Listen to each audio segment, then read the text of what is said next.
This is Bruce Pearl. Sean Shire. Sean Miller. I love the Field of 68. I listen to you guys every morning. Are we still live? UConn wasn't on my radar. From the bluest of the blue bloods to the smallest of the mid-majors, the only way to keep up with college basketball is through the Field of 68. Welcome into the pod is the roof, the Field of 68's UNC basketball podcast. I am your host, Riley Davis, joined as always by my co-host, Jacob Karabatsos. We're coming in reacting to UNC's first win over Radford. They got game one is in the books. They came out on top, 86-70.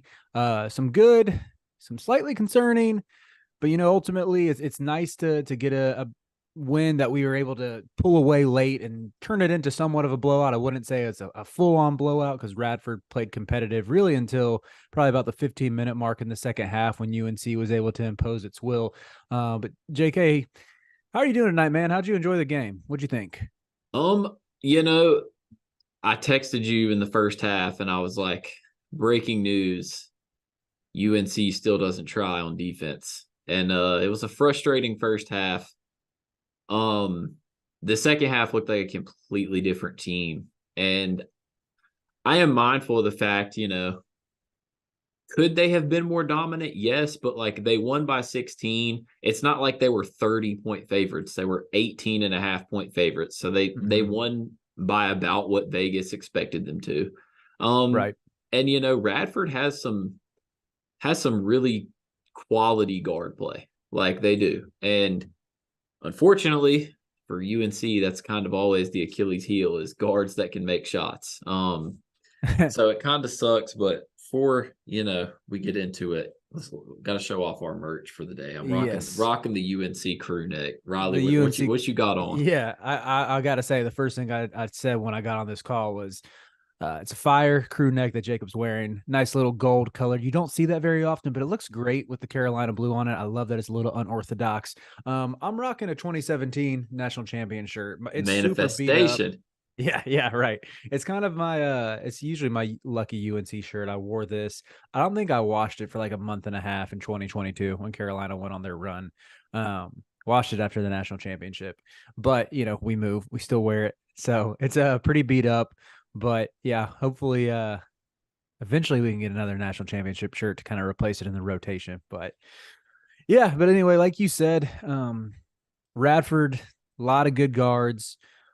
Kind of play an interesting style. I covered them for the Almanac. I might have said that on here before. They run a lot of off-ball screens, a lot of floppy action. But as we saw tonight, they have guards that can score an ISO, that can play out of ball screens and go and get a bucket. And, personally, like that first half, you mentioned JK was very frustrating. And I sensed that some. I was sort of vacillating between these emotions where it's like, okay, on one hand, we saw Hubert experiment with a ton of different lineups. Like there were times certain lineups were in there for like 30 seconds just to see what it looked like. And then it was something different. I was sort of rationalizing like that, but also thinking, just knowing Radford has a guard in Daquan Smith who played on that 30-win Murray State team 2 years ago. They had Brian Antoine, a former McDonald's All-American, Villanova transfer. Both those dudes would start in the ACC. I mean, you with me on that? Like Daquan Smith, especially, he's built, knocks down shots. They have legitimate guards, but at the same time, there's still this underlying sense of this is still a Big South team. We're at home. We should be able to at least have a double-digit lead by halftime. And yeah, it was mainly it all came down to defense and turnovers. Yeah, it's I'm not going to lie. They made some tough shots. It wasn't all bad defense, but right. I'm just glad they figured it out in the second half because that's all I really wanted was look, impose your will, get out of here with a 15+ point win. And I'm feeling good. Maybe you just knocked off some first half rust. And that is right. That is what it appears to be. And a lot of teams have that. I mean, Michigan State just lost to James Madison. So it's Kentucky, the first 15 minutes of that game, they were close with New Mexico State. So sometimes it's just first game, knocking off the rust. In terms of takeaways, I'll start with the positive. I want to give a shout out to, and me and you were very uncertain, about the rotation, how it was going to play. And I do want to give a shout out to to James Washington. I mean, he looks like he's going to be a key part of the rotation. Like, he only played 10 minutes tonight, which was the fourth most minutes off the bench, but he had 8 and 4. And he had that stretch in the second half where he was making like every hustle play, like the loose ball play, the cleanup points. Like he looked like the second best big on the team, if I'm being completely honest with you. Like, Zayden's a freshman. He looked a little rough out there at times. Withers pretty much did what we thought. He just kind of was out there to score and, not too much else. But yeah, Jalen Washington impressed me a lot. And I genuinely, we weren't even sure he was going to have solidified minutes in the rotation, but I think he actually might be the backup big, at least at the beginning of the year. Mm-hmm. Yeah, we'll see how it shakes out, because I'm with you. I thought he looked great in the second half. On top of those plays he was making, like, he had a couple tough rebounds through traffic, which delighted me, because it's like his calling card has been offense. It's been that face-up game, and it's been his potential as a shooter. And I think that's been his knock on him since was in high school, was he's not able to have like I don't want to say he's not tough or anything, but like the sort of physicality, toughness, like all those cliches you hear on the interior to go out and get a rebound, to, get to elevate above somebody. And I thought, like, in the first half, especially, some of his lack of athleticism, it did show. There's a couple boards he gave up, and wasn't necessarily making a difference at the rim defensively. But yeah, he found a little bit of a rhythm in the second half. And that one pass from Elliot, where Elliot just squeezed it in a tight window and he finished it with a dunk, was really, really great to see. So yeah, I actually, it's funny, had the knock on Jalen Withers. And like I said, as someone who defensively I had sort of been skeptical of as well, I was impressed that he was able to use his length to at least get a couple of steals. Had some nice rebounds in there too. Shot 3 for 3 tonight. And oh wait, sorry, I was looking at the wrong Jalen. Shot 2 for 2. Had a pair of steals in 15 minutes. And I think good role from him. I'd like to see him spaced out a little bit more and maybe at least get up a 3-point shot. But yeah, I thought both he and Washington were high points, and I'm with you. Zayden looked a little bit like a freshman tonight, but first game ever, can't knock him too much. Yeah. Another thing is, like, I was a little upset. Me and you talked about this. Paxton Wojcik, you are there to shoot the ball, my guy. Shoot the rock. You went 2 of 2. I mean, I've never seen someone get into the field goal savings percentage club or field goal percentage savings club in the first game of the season. The man, like, shout out to UNC alum Rob Perez. He's the one that started the field goal percentage savings club. But dude, 2 shots, like, realistically, you should have taken at least 6. There was 4 to 5 shots you passed up. And my thing is, you didn't look great defensively. I think that's just really a lack of, like, athleticism and quickness a little bit. And you're playing against a team that plays 3 guards, tough to match up with. But, like, you are out there to shoot open shots and score. And I don't want to see you passing up open shots. Like, it's pretty simple. I like Cormac, I'm happy with, because yeah, he didn't shoot, he was 3 of 8 and he was 3 of 7 from 3, but like, that's him, and Paxton should be shooting 5 to 7 threes a game. So what's your take on that? Because I was a little upset at the hesitancy of Paxton at times. Yeah, I was kind of surprised by it, because a couple of times it looked like he really wanted to shoot, and he made the first 3 he took, and it was pure, and I think that's going to be the key to him being able to, that's the key to him sustaining his minutes going forward.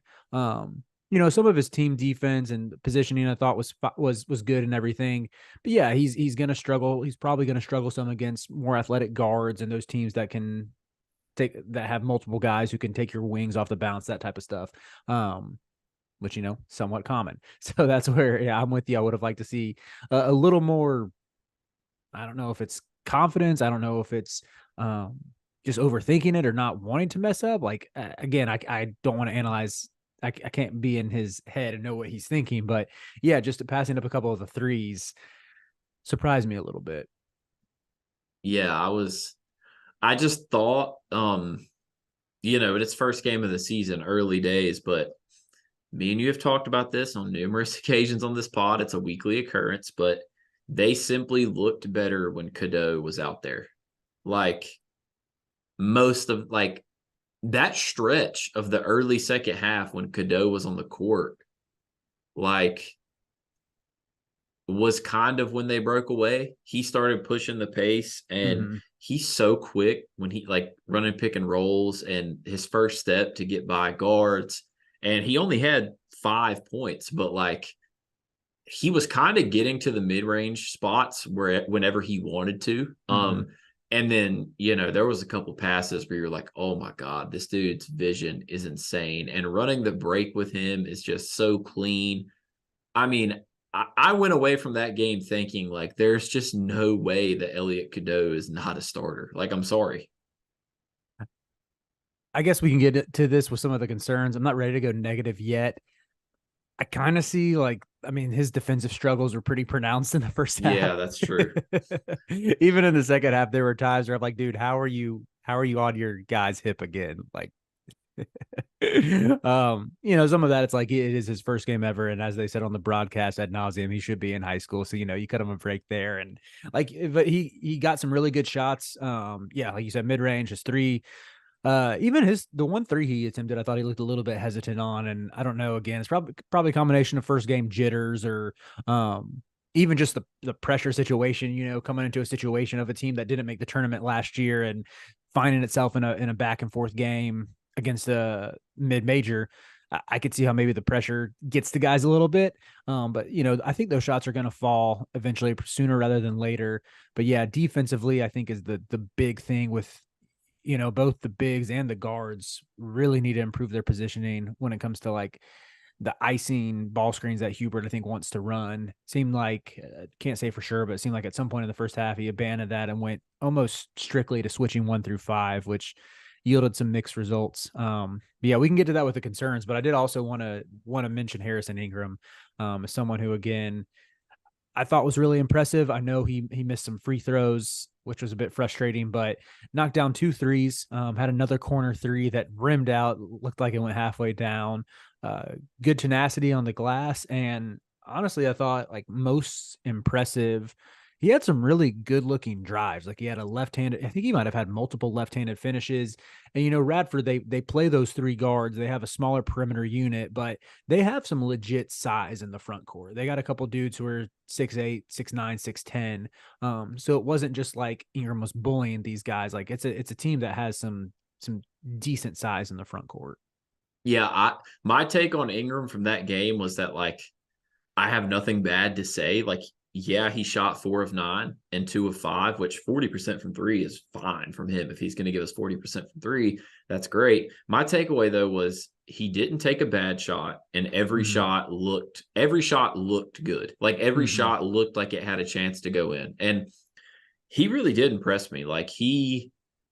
He's a very versatile forward. He can kind of do a little bit of everything. And he's going to be the key, I think. I think he's the key, because we know what RJ and Armando are going to bring. Right. And we kind of know what the other guys are going to bring. Ingram's the wild card. And yeah, even Cormac looked great, man. I know, like you said, 3 for 8, not the best overall percentage, but he did exactly what you wanted him to do. He knocked down his threes. He was really annoying on defense with his activity. Yeah, I was pleased with Cormac a lot too. If it tells anyone anything, Cormac played the most minutes on the team tonight. So no, I just like Cormac because he plays with no fear. He just doesn't care. And that's what I like to see, that tenacity. He actually was way better on defense than I thought. I'm going to be honest. Now, I do want to say that's the last bright spot I want to hit on is the defense kind of plays off itself to me as one area is a bright spot, one area is a negative. The perimeter defense was a lot better. They held him to 24% from 3.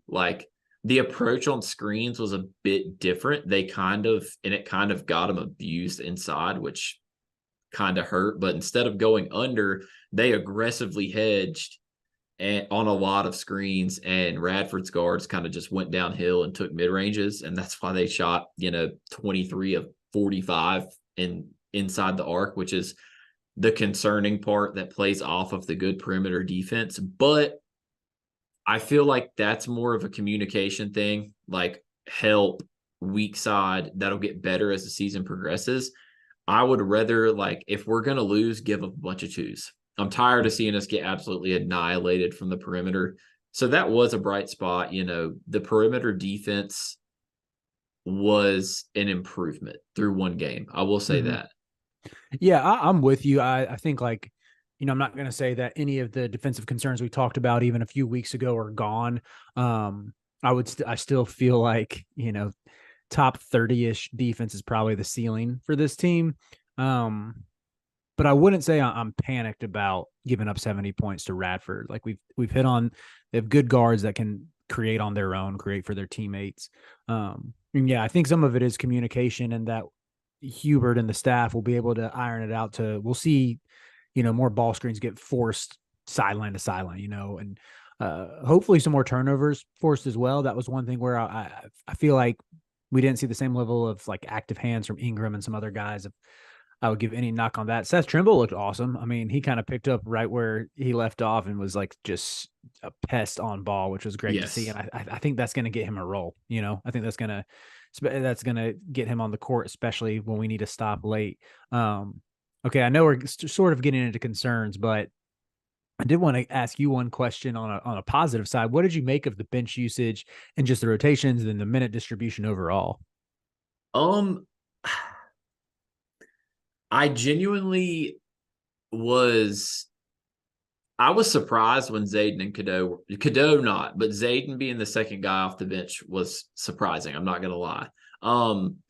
But in terms of the distribution, obviously, you want these first 5 games to be like feelers. Like you want to know who's giving you what. And I would say that the guys that played tonight that are going to like surefire in the rotation are Trimble, Withers, Cadeau, and Washington probably. Mm-hmm. And I just think it's hard because we just talked about it, and you have to pick, and this is the thing they're going to have to get good at to really take that next leap.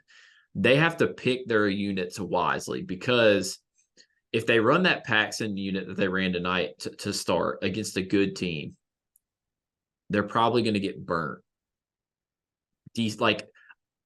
Decently bad. I honestly think that Trimble is going to have to start some games, because they are going to play. Like when they play Miami, I feel like Trimble has to start. When they play Duke, I feel like Trimble's probably going to have to start, because who else is an elite defender on the perimeter that we have in the guard rotation? So it's like, yeah, you're giving up a bit of offense, but maybe he takes a little bit of a leap. I liked his minute distribution. I like Jalen's minute distribution. And honestly, Cadeau and Withers being the 2 highest minute guys off the bench, I think is right. Because, Cadeau runs the offense. Like he can be out there when RJ's sitting, he can be out there with RJ, etc. And Withers is he's really the only score first big on the squad. So you kind of need that off the bench too. I was fairly happy with how Hubert handled it. What did you think? Yeah, I thought it was kind of Roy Williams-esque, like he was tinkering, and this is the time to do it. I actually was pretty impressed by it. It was nice to see. In some ways it felt maybe like an overcorrection. That Hubert was like, okay, y'all have been on me for the past 2 seasons about not using my bench. Well, here you go. Like I'm playing the whole rotation, and a bunch of guys are getting double-digit minutes. So what are you going to say now? I think there was a couple stretches late in the game where neither RJ or Armando are on the court. And that's something that when we play, high major competition, I really hope doesn't happen. But the flip side of the critiques of Hubert for not using his bench is he is pretty good at realizing when something works, he's going to run with it. Example A being Brady Manick in 2022. When it became clear, as soon as Dawson Garcia went out with injury, it was apparent that Manick was such a better fit next to Armando, and he rode that lineup to a national championship appearance. So, yeah, I enjoyed parts of it, and that was honestly, I would say that was what eased my mind, even when Carolina was struggling. It's like, okay, if this gets too close for comfort, just play through Armando, play through RJ. And yeah, I mean, even Armando with a very quiet 25 points, just went about his business, 13 boards, did what you'd like to see your All-America big man do, especially against lesser competition. Finish inside, take advantage of his size advantage. Yeah, I think this is the beauty of, what we talked about before, which is this unit has a lot more spacing, which they run a lot more sets because it isn't just, RJ and Caleb kind of taking turns. And I think that was evident. Like, there was so many. The one that really comes to mind was when they swung the ball to Paxson in the corner.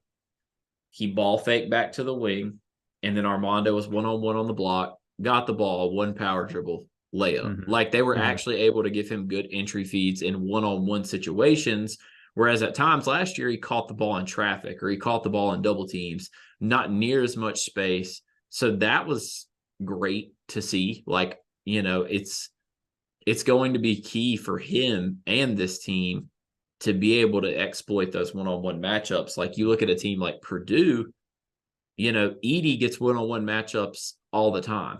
And that's why his numbers are insane. And I think Bacot has a similar opportunity to do that this year with this group. And, I guess I'll be the first one to transition into the concerns a little bit here. The main concerns. The free throw shooting was abysmal. 65% in game one. That's like coach's worst nightmare. Do you think that was a first game jitters thing? Do you think that there is some concerns with free throw shooters not named RJ Davis or Cormac? What is your thoughts there? Throw Armando in that group. Armando went 5 for 6 from the line tonight. Yeah, I know he's. He is like a he's like a mid 70%er probably. Yeah, I think they said he's like 68% for his career. It's not quite, but he's improved every year. Maybe if he stays at 70% this year, that'll be awesome for UNC's prospects. Yeah, I would be lying if I said I wasn't slightly concerned to shoot that percentage at home in a game that's on the lower stakes end. It's really just like Ingram struggled with hitting his free throws at Stanford, so that was a little bit tough to see because I know that the staff has worked a ton on his shot mechanics from distance, and it shows. Like, his shot looked really good. It looks like it's going in when he shoots it. So that's a little bit of concern. And Cadeau, I want to say in either the exhibition or the late night scrimmage, missed a couple of free throws as well. And so, yeah, him missing, I think he went 1 for 3 tonight. Yeah, you really want to see your guards hit their free throws because, it's not that surprising if Armando misses one. It's not that surprising if Jalen Washington or Zayden High misses one, but you really need the perimeter players to hold up their end when it comes to free throw shooting. And it's like, you miss 8 free throws. If you hit like 5 of those and UNC wins by 21, like, we're pretty happy. Like, universally as a fan base, I think it would be pretty happy tonight. For sure. What's your number one concern? I think it still just comes back to defense, and just, again, wanting to see the guys get on the same page sooner rather than later, when it comes to ball screen coverage in particular, just because we have these two more games to tune it up, and then it's going to get a lot more challenging once we go to Atlantis. Like, even Northern Iowa, that first game, Carolina should win it. Northern Iowa is a top 100 team on KenPom, has a history of upsetting teams, has a history of upsetting UNC in the Marcus Page's senior year 6 years ago. So, yeah, that's my math might be off there. I'm not a math guy. 7 years ago, whatever it was. But yeah, that's where, like, you really want to go into Atlantis feeling like you have some sort of consistency on that end. Yeah, that's my thing is, it just comes back to what I keep saying every week, but it just, a lot of times when I see them get beat on defense, it looks like a lack of effort and a lack of physicality. And that's what I can't stand. Like I said, Radford hit some tough shots, but like, for a majority of the game, UNC was losing the rebound battle. That's pretty unacceptable against Radford. And then, they, for a majority of the game until the end, when Radford kind of started chucking up shots, they were allowing them to shoot like 58 or 60% inside.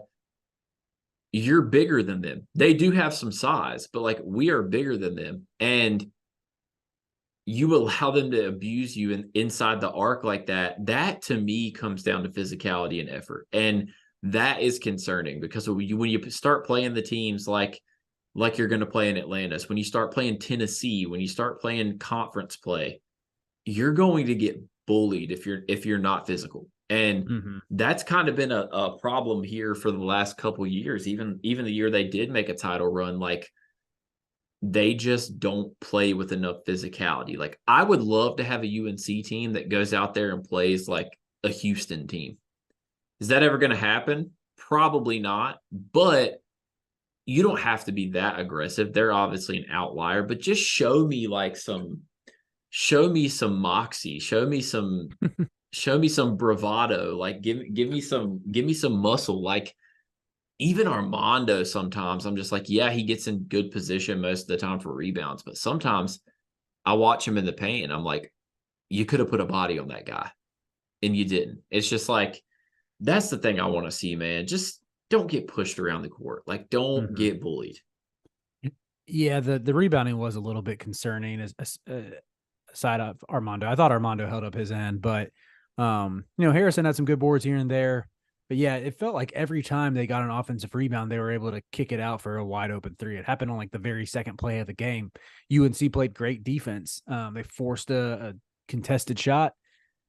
I think Ingram got out rebounded, wide open three. So that's something, again, yeah, just needs to be cleaned up. The only other concern I'd really touch on was the turnovers. Because it was a really tough stretch in the first half. I think they only had 3 turnovers in the second half, but it was a stretch of it felt like 4 or 5 possessions in a row where like 5 out of 7 possessions ended with a turnover. And that, some of that you attribute to first game jitters, first game sloppiness, and learning how to play together.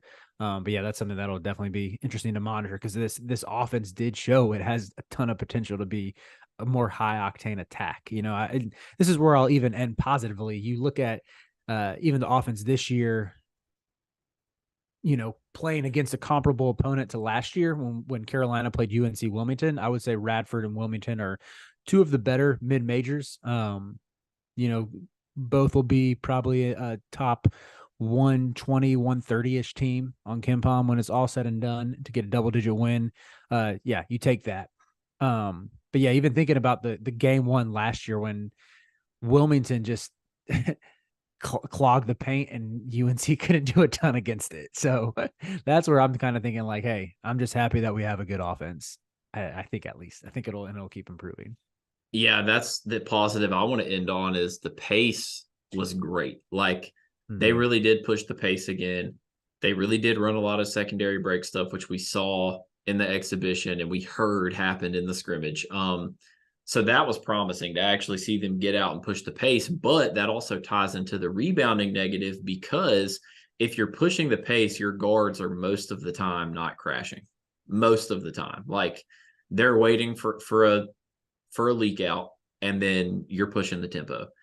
So when it comes to that, the rebounding from your 3 and 4 position becomes that much more pivotal because you have less guys on the glass. And it's like Armando held his own, but like I need to see Ingram box out. Even like Cormac, when he's in the game as the 3, or Paxson, whoever's playing the 3, they have to box out. And I think that's where it's going to be interesting because rebounding at the 3 and 4 when you are pushing the pace is pivotal, which is why I think Ingram is such an X factor. If Ingram can get 6 rebounds a game, they're going to be a lot better off. If he can only get 3, it becomes tough because, you're trying to push it. And they are a lot better at rebounding. Like there was a couple times in the second half where RJ did crash the glass. And like surprisingly for his size, he's actually a decent good rebounder. Yeah. It's kind of weird to be honest with you.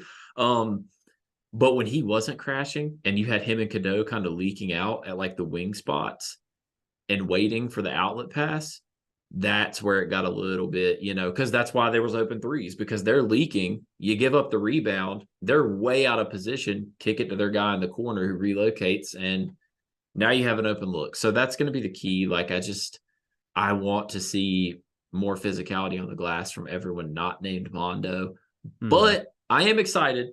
because we did kind of see a Roy Williams-esque brand of basketball tonight. Right. Yeah, I'm with you on that. Like you said, pace was great. Ball movement was great too. A lot of season left. Excited to see how it plays out, and excited to see what we can do against Lehigh, because that should be a game. Carolina should win that by 20 points, at least 20 points. CJ McCollum is not walking through those doors, buddy. Right. So hopefully this doesn't become a freezing cold takes. But let's close with four corners, JK. I know you had something in mind. I'll let you introduce it. So I've been seeing everyone, all of our coworkers at the Field of 68 have been just dropping Final Four predictions left and right. You know, Tristan dropped his. My boy Sean Paul dropped his. I believe Greg dropped his. Carter attempted to drop his and said, "I don't have any Final Four predictions." So he's fading being on the freezing cold takes. But yeah, I'm interested to hear how our Final Fours pan out. So I mean, we can go one at a time, given all four of our teams. We can alternate. I mean, whatever you want to do. Like, we can obviously have the same teams in. I'm curious to see what you're going to say. I want to hear your first. Let me hear your four first. I'll share mine. And I won't change mine. You have my word. I won't change anything. Sadly, I do have Duke as one of them. I think they are going to be a Final Four team. I think we're going to have 2 1 seeds in. The 2 1 seeds I'm predicting to be in are Duke and Purdue going on a vengeance run back to the Final Four. So that's my 2 1 seeds. Then you got to start thinking, a little different. I do think Arizona is going to be good, but everyone's got them in their Final Four, and I'm not necessarily buying that. I'm just not. Like, I think they're a good team, but the third team that I'm going to slot in, God, see, it's tough because I'm going to go Houston. I think they're going to be a 2 seed because the Big 12 is tough. So I've got 2 1s and a 2 in. I think Houston with LJ Cryer, I think Terrence Arsenault is going to take like a massive leap this year. So those 3. And then you got to start thinking about like who's going to be like the 5, 6, 7, 8 seed that makes it in, unless this is just a complete outlier year. And it gets really hard. But I'm actually going to rock with elite guard play being the most important thing in the tournament. And I'm going to rock with Southern Cal to go to the Final Four. Okay. Isaiah Collier is freaking incredible. That's exactly that tonight. Collier is so good. Like, I have never seen a number 1 recruit talked about so little. I don't get it. Like, I know this recruiting class is weak. I know the storylines are dominated by transfers, and there's a bunch of 24, 25-year-old guys playing college hoops right now. But Collier's big. He can pass. He can shoot. Like, that dude is a stud. The last I haven't checked the USC Kansas State score because we started recording while that was going on. But last I checked, the USC was up 10 and Collier was tearing it up. So they're up 12, and this is why I have them in the Final Four. Isaiah Collier has 18, 6, and 3. Boogie Ellis has 18, 5, and 8, and they're shooting 13 of 21 from the field. Yeah, that's a good team. And man, I'm telling you, like, they have enough size. And we know the story in March, man. Good guard play is what gets you. Like, that's why Miami made a run last year. And if Bronny gets healthy and they bring him off the bench, exactly. I love Bronny, man. He's such a good defender. Like, he's such a good defender that he's just a freak athlete. But dude, I'm telling, like, I don't understand. Like, why is Collier? I feel like he's not even being considered to be the number 1 overall pick because everyone's like, Ron Holland and God, what's his name? From the freaking Tubelis. Yeah, Buzelis. That's what it is. Tubelis goes to Arizona or went to Arizona. And then, everyone's like talking about Kentucky guys, talking about guys from Duke, but it's like, dude, what are y'all not seeing with Isaiah Collier? And that's, I think, like, if it was just Isaiah Collier's team, I would have a lot more skepticism. But I like them to be like a 5 or 6 seed and make that run because they have a mixture of the best freshman in the nation and a super experienced senior. And I just love it. I think they make it. That's a good pick. I was thinking about that tonight because we submitted our Final Four picks for Heat Check, CBB, one of the sites I write for, a few weeks ago. And there's 2 teams I still feel confident in. I have Houston as one of them. Same reasons you do. That system, like, I'm probably just going to pick Houston as a Final Four team every year because they're safe. So like, long as Kelvin Sampson is coaching that team. Right. Because it doesn't matter which bigs he has in the front court. They're going to get like 70% of the offensive rebounds. They're going to be super physical, which translates in March when games slow down, offenses go cold. You want to lean on your defense. And it's I don't know if the casual fan realizes that Houston always has multiple guards who are just dogs and can create offense or knock down shots. I think they sometimes get a reputation that they're like Virginia level. We only want to win games in the 40s because they're defensive minded, but they have some really good guards. Crier's the latest. Jamal Shedd is great. And Emmanuel Sharp is a knockdown shooter they have. So yeah, I like Houston to get back to the Final Four. Second one, I'm still rocking with Michigan State. I know they lost tonight. Their freshmen are going to get a lot better. Their rotation's going to sort out. They probably won't shoot 1 for 20 from 3 again. And I just love having that guard trifecta of Tyson Walker, of course, first and foremost, one of the best guards in the country, AJ Hogard, and Jaden Akins. So still want to rock with those two. For heat check, I picked both Texas and Kentucky. Texas, to me, I think is like kind of my outlier pick because their depth is like very shaky. But I just wanted to be in on Max Asmus. I like it. Dylan Mitchell and Max Asmus, they can take you far. I mean, Tyrese Hunter, he's had moments as well. Dylan Dessou is a bucket in the mid post. He's just a dude who I irrationally love and love his game. When I picked Kentucky, this was presuming that they got Zvonimir Ivicinic, Big Z, the Croatian dude. Oh yeah. Is he Croatian? I might be butchering this. I think he's either Croatian or Slovenian. He's one of the Balkan states, I think. Yeah, he is. Oh, he's from Croatia. I had it right. Yeah. What a lad. Yeah, because I really was hoping. I thought like Big Z gave them what they needed. Since he's been ruled eligible, I feel like Kentucky's had their moments of looking shaky to where I'm like, I don't know if this is going to be the team that gets Cal back to the top. I'm really tempted to pick Tennessee. To move to another SEC school and get regular season Rick getting over the hump and getting back. I think Rick Barnes went to the Final Four with TJ Ford, so he's done it before. He just hasn't been able to get over the hump for like a decade. But I think Dalton Connect, Jordan Gainey, like having dudes who are actually wired to score. Dalton Connect is a freak. Connect is so good. Also, I shouldn't have called Rick Barnes regular season Rick. That was mean. I'm sorry, Rick. If you hear this. You're a good man and a good coach. But no, I do want to say this because we both picked Houston. If you go back and look at the run of guards they've had since the first tournament run that started with Rob Gray, they went to Chris Harris, and then it was Armani Brooks and my guy from the Gas House 704, one of my good friends, Nate Hinton. Love that man. Dude is a bucket, man. I love that guy's game. Dude, I was convinced he was going to stick in the NBA. It's crazy because he stays on two ways. Like he's still bouncing around, but I love him, dude. He's actually a great dude. Like, both of his parents, his dad's a pastor. He went to my high school before transferring to Northside and then to Gaston Day to play private school. Great dude. And then they had who was it after that? Well, obviously they had Grimes with those guys too. Marcus Sasser. And then they had Marcus Sasser.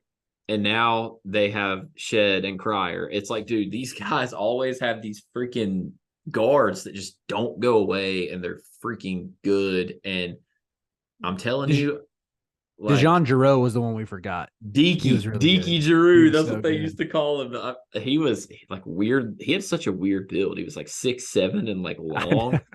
But yeah, and then they always have those freaking 6'8" bigs that are super physical, and they're just good, man. And I don't think they're going to struggle in the Big 12 at all. No, I'm with you on that. But yeah, that's all I got for Four Corners, man. Yeah, that's all we had for tonight. Good first game. Not perfect, but hey, Carolina got it done. And we might be back sometime this week breaking down Lehigh, or maybe it'll be next week breaking down Riverside. You'll hear from us sooner or later. So follow the Pod as the Roof on Twitter. Give us both a follow as well. Thanks for joining us tonight. See you guys.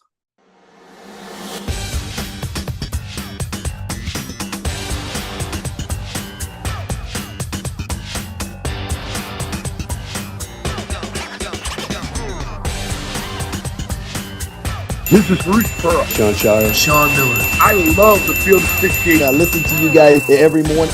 Are we still live? UConn wasn't on my radar. From the bluest of the blue bloods to the smallest of the mid-majors, the only way to keep up with college basketball is through the